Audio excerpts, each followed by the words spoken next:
Arrest చేసినట్టు కొన్ని media channels వచ్చింది. ఇవన్నీ సునకానందం అండి. కొడాలి నాని గారికి క్యాన్సర్ వచ్చింది.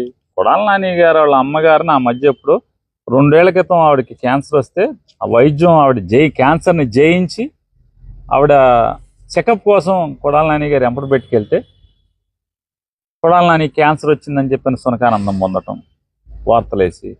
అట్లాగే వంశీ గారి భార్య నిన్న ఒక ఫంక్షన్కి ఆవిడ గన్నవరం వస్తే వెంటనే పోలీసులు టీవీ కెమెరాలు వెళ్ళిపోయి వాళ్ళ సొంత ఛానల్ వాళ్ళు వంశీని అరెస్ట్ చేశారు. ఇటువంటి ఈ సునకానందం పొందేటువంటి పరిస్థితుల్లో తెలుగుదేశం పార్టీ అనుభవిస్తుంది.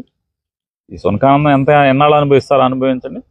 ఖచ్చితంగా వంశీ న్యాయపరంగా అన్యాయంగా తన్ను పెట్టారని దాని మీద వైఎస్ఆర్ కాంగ్రెస్ పార్టీ ఆఫీస్ మీద దాడికి బెజవాడ నుంచి గూణాలను తీసుకొచ్చి దాడికి వస్తే దాన్ని ఎదుర్కొన్నందుకు వాళ్ళ వంశీని 71 ముద్దాయిగానే ఎంతకొని పెట్టారు. అది కూడా నిన్న మొన్న పెట్టారు ఈ మధ్యకాలం.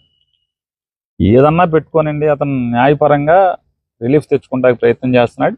ఖచ్చితంగా అతను బెయిల్ తీసుకుని వస్తాడు. మీరన్నీ వంశీ దొరికాడు, లేకపోతే నాని క్యాన్సర్, పేరు నాని గారికి ఇంకేదో జరిగిందో, లేకపోతే కళ్యాణీలకి ఇంకోటి జరిగిందో, ఇట్లా రకరకాల పుకార్లతో సునకానందం పొందాల్సింది తప్పితే మేము ధైర్యంగా వైఎస్ఆర్ కాంగ్రెస్ పార్టీ జెండా మోసి మీ మీద మీరు ప్రజల్ని మోసం చేసిన ప్రతిదాన్ని ప్రజలకి చేరవేసి ద్వారా ప్రజా పోరాటం చేయడానికి సిద్ధంగానే ఉన్నాం.